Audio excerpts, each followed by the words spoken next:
I'm always on the lookout for what might be the next big thing, and I think I found it. So in case you ain't heard of this series, I'm talking about Nanatsu no Taizai, also known as the 7 Deadly Sins. It's a manga that came out in October 10, 2012, and is a year in so far, and so far it's been a small success in and of itself. It sold 1.7 million copies with only 5 volumes out, and it's just been growing very largely, very quickly. So in a nutshell, this manga takes place in Europe during the Middle Ages. There's this kingdom, and it was said that 10 years ago, this group of bandits called the 7 Deadly Sins tried to overthrow the kingdom, but they were thwarted by the Holy Knights. Fast forward 10 years later, and the Holy Knights actually overthrew the kingdom themselves, and the Princess Elizabeth goes to seek out the 7 Deadly Sins, the only people that can stop the Holy Knights from what they've done. Pretty basic setup thus far. I'm only about halfway caught up to the manga, so I don't know everything that's happened so far, but from what I've seen thus far, this manga has just been the actual shit. The main character, Meliodas, is kind of like the quiet type. He has some goofy elements to him, but for the most part, I feel as though he's very wise and he has a lot of knowledge. And there's so much mystery to the series thus far because there's a lot of like,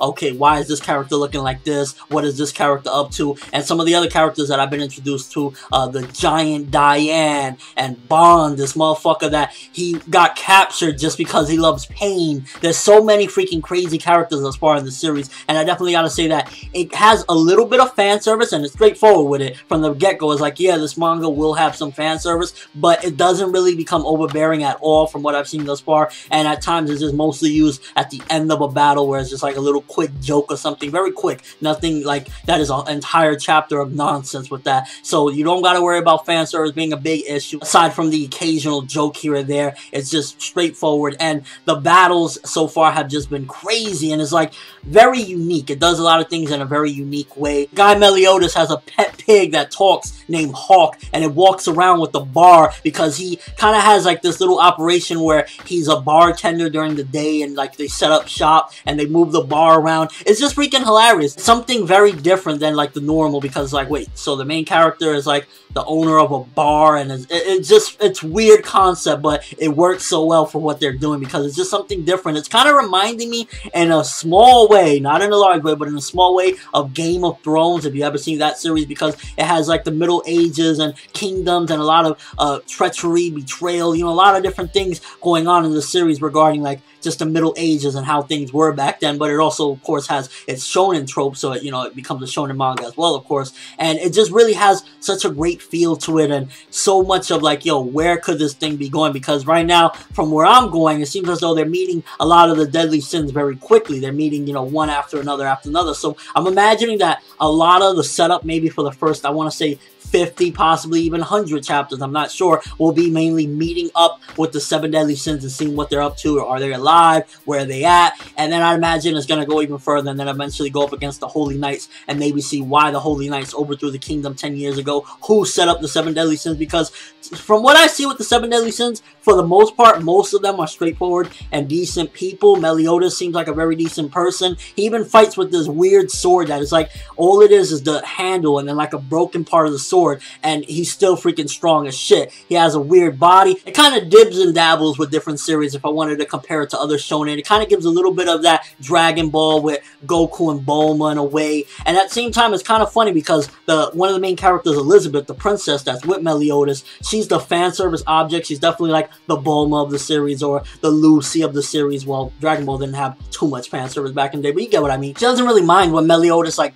decides to grope on her or something like that. She doesn't get mad and sock him like a tsundere. She's a very chill character as well, so it's not like this typical, oh, I want to squeeze your tits, so I'm going to punch you in the eye. It's not like that at all, so definitely another good thing about the series. And I gotta say, so far, my favorite character is definitely the character Ban or Bon, I don't know how you pronounce it, but this guy is just like epic as hell. He kind of looks like he's Sokka from Hunter x Hunter in a way, character design wise, but then he has his own mysterious motives, and it's just like, what is up with this character? He's freaking epic as hell, and like the amount of damage he will take, he don't give a fuck because he's done some shady shit in his past himself. So far, like I gotta say, Nanatsu no Taizai is definitely the shit. It's early on, so you could catch it now before it becomes the huge thing that I know it's gonna be. It's gonna get that anime, and it's gonna be out the park. So you want to be one of those dudes that is like, yo, I saw Nanatsu no Taizai before it became an anime, I was reading the manga.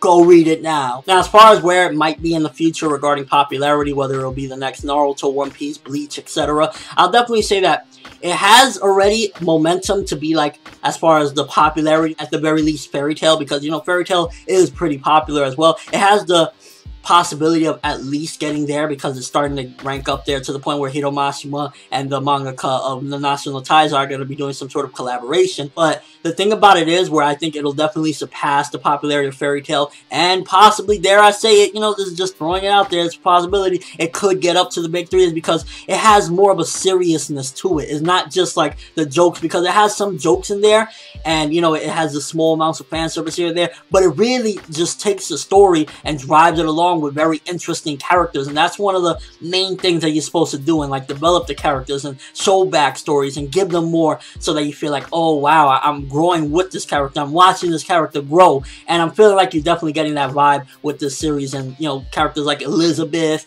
and Meliodas, in a way, you're learning more about him, so it definitely has the possibilities of being far above Fairy Tail's popularity. But that's a long way from now. All I gotta say is, as of right now, from what I read of the 7 Deadly Sins, it is the shit. You should go check it out. If you need a new shonen manga that is, you know, gonna be ongoing, I highly recommend the 7 Deadly Sins. But let me know what you think. If you read the 7 Deadly Sins, what do you think of it thus far? Do you think that it's a good series? Do you think that potentially one day it'll be as big as Fairy Tail or the rest of the big three? And again, if you haven't checked it out, are you gonna be checking it out based on my recommendation? Again, the Middle Ages, Night, 7 Deadly Sins, powers, all sorts of crazy shit, dabbles of fan service. Let me know, will you be checking this bad boy out? That's all I have for this first impression of Nanatsu no Taizai. Thanks for watching, hope you enjoyed. Thumbs up for upcoming brand new manga that are the shit, because right now, Nanatsu no Taizai got my vote for most promising new manga thus far. ForneverWorld, and as always, people, have an awesome day.